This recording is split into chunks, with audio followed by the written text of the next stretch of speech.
Molveno, Italy, the final stop on the XTERRA 2025 World Cup circuit. There are few, if any, race locations on the planet that can rival this village overlooked by the Dolomites. And while Molveno plays host to the World Cup short track, the full distance World Championship and age group and youth championships in the space of a single week. It's also a place for many of our athletes just to reflect on the whole season. For Hannah Lee Young and Ben Forbes, the journey to the Dolomites from Australia, where they kicked off their season, has been incredible. I'd say the most memorable thing about the 2025 XTERRA World Cup would be the friendships I've made along the way, literally with everyone in the whole field. The thing I've loved the most is 150% the people I've met along the way. I think in a sport like triathlon, it's quite unique to form such special friendships, and I think that's what sets XTERRA apart from a lot of other multi-sports. A surprising highlight to my year has there's always one big challenging stunt I've found at each World Cup.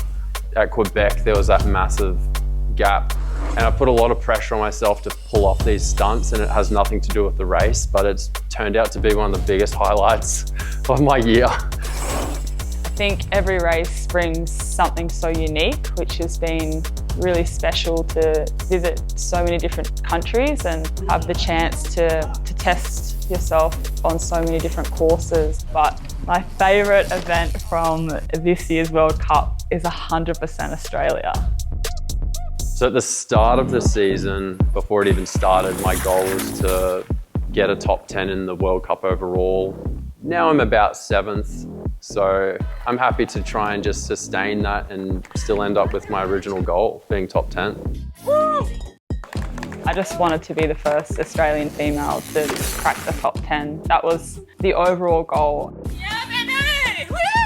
And then throughout the season, the goal shifted to staying in the top 5. And I know I've got Emma, the crew, quite close behind me. So my goal for Molveno is just to hold on to that 4th position to finish off the season. It's been a special season for Annette Grabmuller too, not only because of some great results, but also because she was able to push through a near season-ending injury, along with the challenge of being the only mother racing in the elite field. One of the worst moments was getting sick in Australia and missing the main race, but I think even worse was actually falling in Oak Mountain and getting my knee infected, because in that moment I thought that the World Cup is lost. So staying healthy was a big challenge. I think the whole week in Prachatice, that was definitely highlight of the season. The moment I found some inner power to push on that last climb and overtake Marta for the win. I'm incredibly proud, and it was very special to win the short track in front of the home crowd. So when I finished 2nd in XTERRA in Germany, that put me in a 2nd place. So yeah, the short track is very important to me. But yeah, the main goal is to hold on to the 2nd place.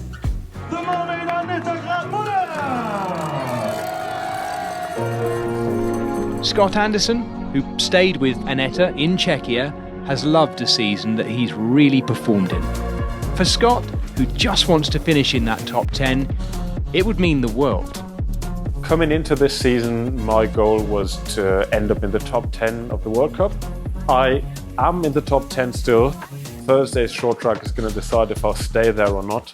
I had a few bad experiences with missing out on XTERRA UK race, not finishing XTERRA Czech, which made this goal a bit more difficult, but I'll put everything into the short track, and that will probably mean quite a lot. It'll be quite an emotional moment, so I hope I can make it happen. For many other athletes, the season hasn't just been about collecting race points, it's been about collecting memories. This year there was a lot. I love the place where we stay in Western Park. Look, that's my room. Oh wow! I loved as well the landscape in Australia, so there was a lot of amazing things this year. My favorite moment was the time in summer when we were in Czech and Zittau and had a good time with all the peoples and the party. And Zittau was my favorite moment of the season. It was great. It was really cool at Weston Park this year, staying with all the athletes in the manor house and just getting to enjoy everything with them together. And that was really special. I feel really fortunate to see friendly faces all around the world.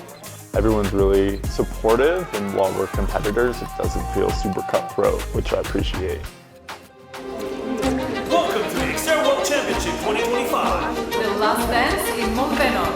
At Molveno, the World Cup title comes down to one short track race. In really challenging conditions as some of the world's best athletes fight it out for the ultimate prize, but in the women's race, Marta Mendito has already wrapped up that title. I'm really happy for having won the World Cup. It's amazing, and I didn't start the season with the goal of winning the World Cup, but just to do a podium, because I thought that it was already a good goal to have a podium in the World Cup. So it's nice to have been here with enough points for be able not to push too much on the short track. In the men's race, it's a stacked field once again, with the Farissier brothers, Felix and Arthur, going head-to-head. Arthur Serrier, Jens-Emil Sloth-Nielsen and Sullivan Midar, all definite threats. Meanwhile, Sebi Neef, along with his partner Lorenzo Earl, is on the verge of his best ever season. Yeah, just happy that I kept it together all season long, came together pretty nicely, and I managed to get to third spot, but yeah, happy that it worked out, and I think it's a great year of racing overall. So for this last race of the World Cup season, the main goal is to keep the third position, because that's what I worked my ass off the whole year, and hope that it's gonna work out. Let's go, let's hit it. Well, the Dolomites might have been snow-capped, but the racing was red hot.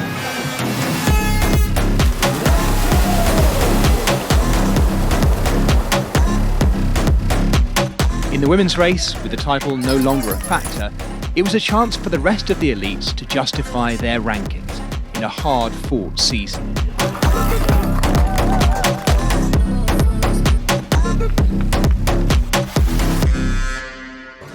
But on the day, it was Loan Duvoisin who took the lead on the run and held first position all the way to the tape.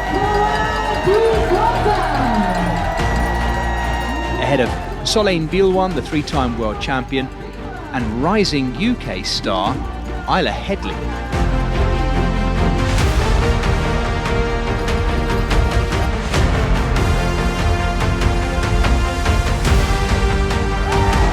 Molveno 2025. In the men's short track race, it was anyone's guess who would rise to the top. In the year's most competitive field so far.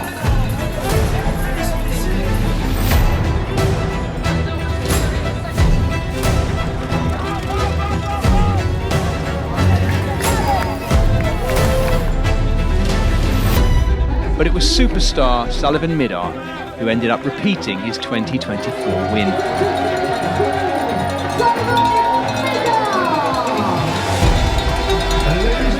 His run proving too much for even the hard-chasing Jens-Emil Sloth-Nielsen and Arthur Serrier.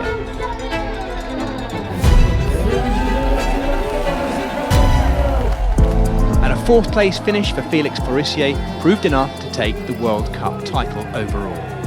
For me to win the World Cup, I feel pretty good about it. It was not an easy one. There was a lot of strong guys like Jens and Serrier, so no, it was a great battle and just amazing to win the second time the World Cup. And for Scott, the race delivered everything he was looking for.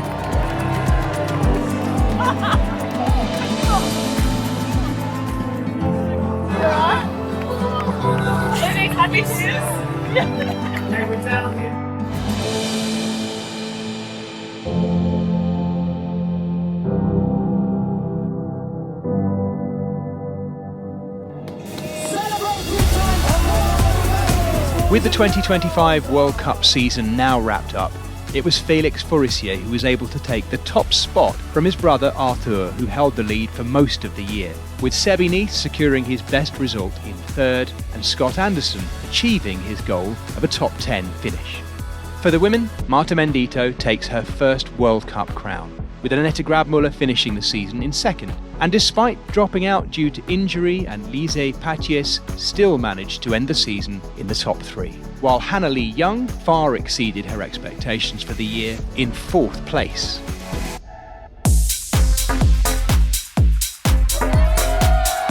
With a well-earned celebration on tap, it was time to honour the winners. But far from being the end of proceedings, Molveno still had more to give, with the World Championship races now teed up and ready for the elite, age groupers and youth to give it their best shot.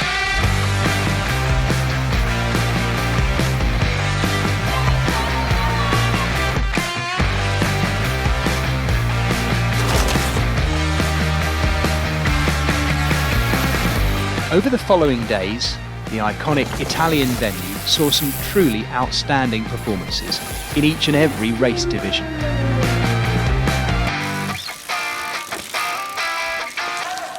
For the elite, Loan Duvoisin added to her short track win by taking control on the bike and run, whilst holding off the likes of Solène Bilwan and Barbara Riveros to earn her first World Championship.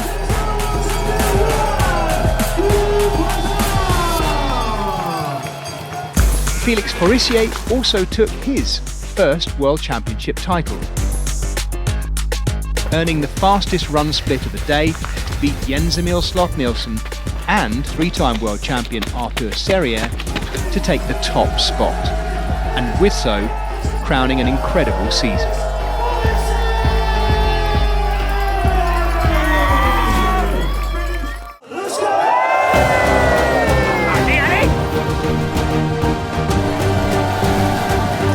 In the age groups, great racing and athletes from the USA, Europe, Brazil, Canada, Taiwan and many more countries made it a truly global World Championship.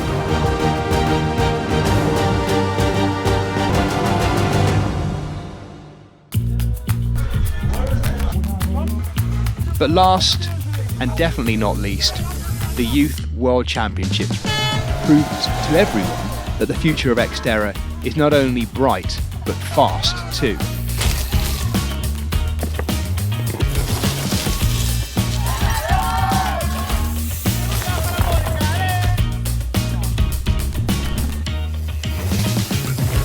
With athletes of the calibre of youth champion Mila Lantelme coming through.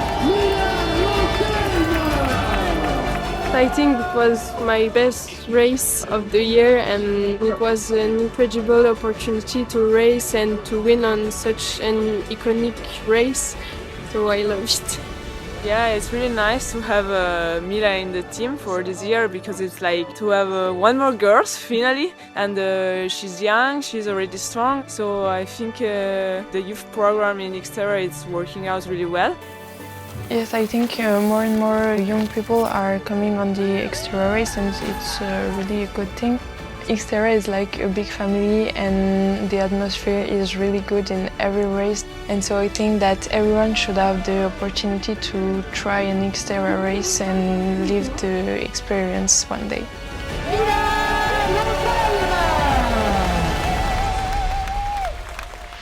And so, we bring down the curtain on a spectacular XTERRA season that saw rivalries in the racing and real friendships away from it. For Molveno, it was the last of a 4-year cycle as the home of the XTERRA World Championship. Next year sees the iconic venue hand over to Ruidoso in New Mexico, and a whole new XTERRA adventure for athletes and fans alike. We'll see you there in 2026.